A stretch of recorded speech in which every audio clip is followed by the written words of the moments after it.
¿Alguna vez has estado junto al mar de noche? La brisa salada, el sonido de las olas rompiendo suavemente en la orilla, y la luna reflejándose en el agua. Es un momento de paz y reflexión. Imagina una época en la que la humanidad desafió la inmensidad del océano. Una era de exploración y descubrimiento, donde los mares eran rutas hacia lo desconocido. Decidieron construir gigantes de madera, los galeones. Estas majestuosas naves eran símbolos de poder y ambición. Pero, ¿cómo lo lograron con la tecnología limitada de los siglos XVI y XVII? Sin las herramientas modernas, cada paso era un desafío. Las respuestas están en los susurros de antiguos astilleros. Estos lugares guardan secretos de técnicas olvidadas y habilidades perdidas. La construcción de un galeón era un ritual, un acto sagrado. Cada artesano tenía un papel crucial en este proceso. Los astilleros de Sevilla, Cádiz o Lisboa eran templos dedicados al mar, lugares donde la madera y el hierro se transformaban en maravillas flotantes. Allí, miles de hombres trabajaban en una sinfonía de martillos y sierras. El sonido del trabajo resonaba como una melodía constante. Cada clavo, cada pieza de madera tenía un propósito. Nada se dejaba al azar. Todo estaba meticulosamente planeado. No solo construían un barco, daban vida a un ser viviente. Un ser que navegaría por mares desconocidos y enfrentaría peligros inimaginables. Un ser destinado a enfrentar krakens y tormentas. Estas naves eran guerreros del mar, listas para cualquier desafío. Hemos visitado los archivos y tocado antiguos planos navales, documentos que nos cuentan historias de ingenio y valentía. Los dibujos son complejos, llenos de símbolos cuyo significado se ha perdido. Cada línea y cada curva tenía un propósito específico. ¿Poseían estos maestros una geometría secreta? ¿Un conocimiento que se ha desvanecido con el tiempo?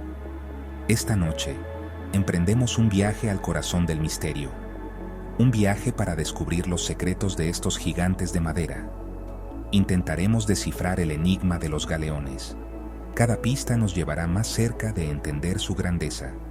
Prepárense, porque la historia de su construcción es tan profunda y oscura como el océano. Un océano lleno de misterios y maravillas, y estamos aquí para descubrirlos. Acompáñanos en esta travesía hacia el pasado. La vida de un galeón comenzaba en lo profundo de los bosques, donde la naturaleza reinaba con fuerza y misterio. Allí, entre la penumbra y el susurro de las hojas, se gestaba el destino de los grandes navíos. La selección de la madera era el primer y más crucial paso, pues de ella dependía la fortaleza y longevidad del barco. No cualquier árbol servía para esta tarea monumental. Los carpinteros de ribera buscaban árboles específicos, aquellos que habían resistido tormentas y años, con fibras densas y sin defectos.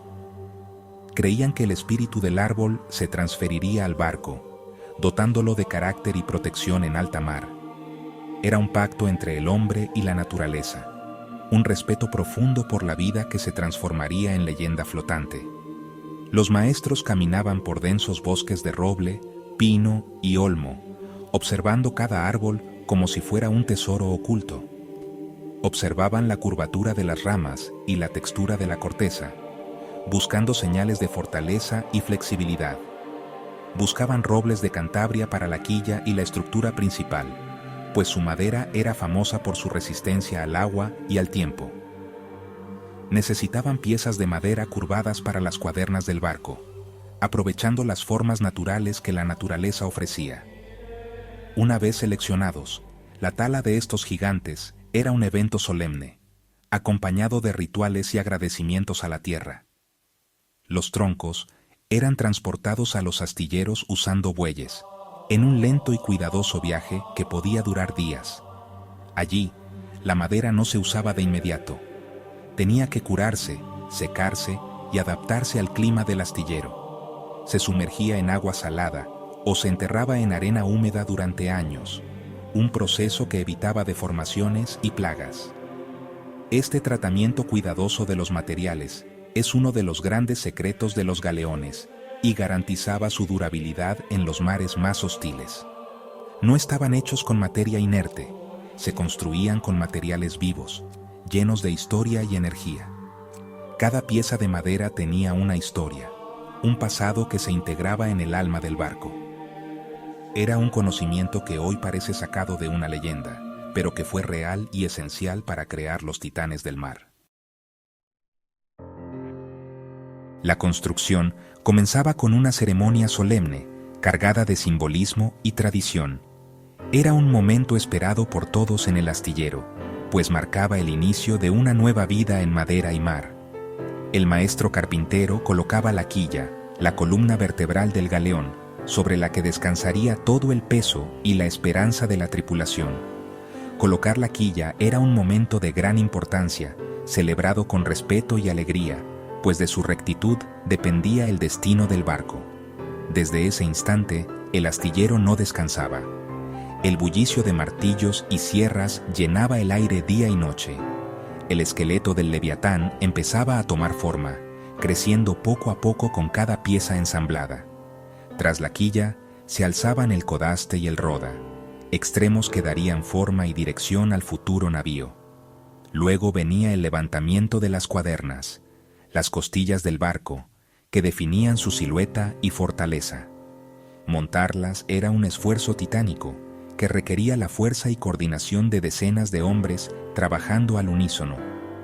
Los carpinteros de Ribera usaban un sistema de plantillas y proporciones, transmitido de generación en generación. Se creaba una madre, una plantilla de madera que definía la curva principal del casco, asegurando armonía y resistencia. A medida que el esqueleto crecía, empezaba a parecerse a una criatura mítica, emergiendo de la tierra para conquistar el mar.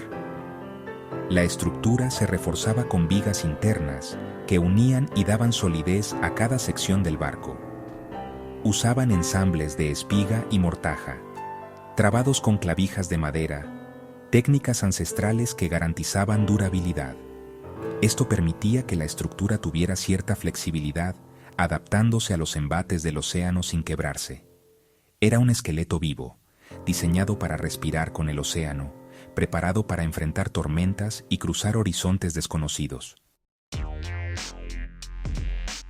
Una vez terminado el esqueleto, llegaba el momento de darle piel. Este proceso se conocía como forro o tablazón. Las tablas se calentaban para hacerlas flexibles. Luego, se presionaban contra las cuadernas y se clavaban en su sitio. El uso de cabillas de madera se prefería por debajo de la línea de flotación. Los calafates rellenaban las rendijas con fibras de cáñamo empapadas en alquitrán. Era un trabajo meticuloso y agotador. Tras el calafateo, todo el casco se cubría con una capa protectora. Este recubrimiento actuaba como una barrera impermeable. En algunos casos, el casco se revestía con planchas de plomo. El galeón estaba ahora sellado, listo para enfrentar el mar. Si el casco era el cuerpo del galeón, los mástiles y las velas eran su corazón y pulmones. Los mástiles eran colosales, hechos de los troncos de los pinos más altos. Un galeón típico tenía 3 o 4 mástiles. El trinquete y el palo mayor eran de velas cuadradas. El mesana y a veces un cuarto mástil llevaban velas latinas. Las velas estaban hechas de lona pesada. El aparejo era una red compleja de cuerdas. Había más de 20 kilómetros de cuerda en un solo galeón. Manejar este sistema requería un conocimiento profundo. El crujir del aparejo era la música constante de la vida en el mar. Era una tecnología perfecta para su tiempo. Construir un barco resistente era solo la mitad de la batalla. La otra mitad era saber cómo guiarlo a través del océano. Los navegantes de la era del galeón eran una clase especial de hombres.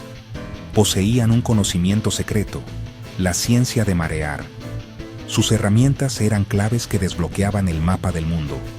Navegaban mirando el cielo, sintiendo el mar, escuchando el viento. Su principal instrumento era el astrolabio. Determinar la longitud, era el gran problema no resuelto de la época. Los navegantes confiaban en la estima. Aprendieron a leer las señales de la naturaleza. Eran hombres de ciencia y fe, guiados por las estrellas. Un galeón no era solo un barco de carga. Era una formidable máquina de guerra. Su diseño reflejaba esta doble función. La silueta imponente del galeón era un mensaje claro de poder. El arma principal del galeón era su artillería. Un gran galeón podía llevar entre 40 y 60 cañones. Disparar estos cañones era una operación compleja y peligrosa. El casco del galeón también formaba parte de su sistema de defensa. Además de cañones, los galeones llevaban un complemento completo de soldados. El galeón era un sistema de armas completo. Era el instrumento perfecto para un imperio. La historia de los galeones es una historia de personas, de hombres cuyos nombres se han convertido en leyendas. Cristóbal Colón abrió las rutas que los grandes galeones navegarían. Juan Sebastián Elcano completó la primera circunnavegación de la Tierra. Pero hay otras historias más misteriosas. Galeones que desaparecieron sin dejar rastro. La Nuestra Señora de las Mercedes se convirtió en el tema de una de las mayores búsquedas de tesoros de la historia. Cada galeón hundido es una cápsula del tiempo. Algunos galeones eran tan valiosos que se les daban nombres femeninos. La vida a bordo era un microcosmos de la sociedad. Estos barcos eran mundos en sí mismos. La era de los galeones llegó a su fin, pero su impacto en la historia es inconmensurable. Estos titanes de madera fueron los arquitectos de la primera era global. Crearon las primeras rutas transoceánicas regulares. Fueron los agentes de un intercambio colosal. El mundo en el que vivimos hoy fue moldeado en las bodegas de estos barcos. Los galeones fueron los vectores de la globalización. Su legado es complejo y a menudo controvertido, pero su espíritu perdura. Representan un tiempo en que la humanidad se lanzó al gran desconocido. Son un símbolo de aventura y descubrimiento.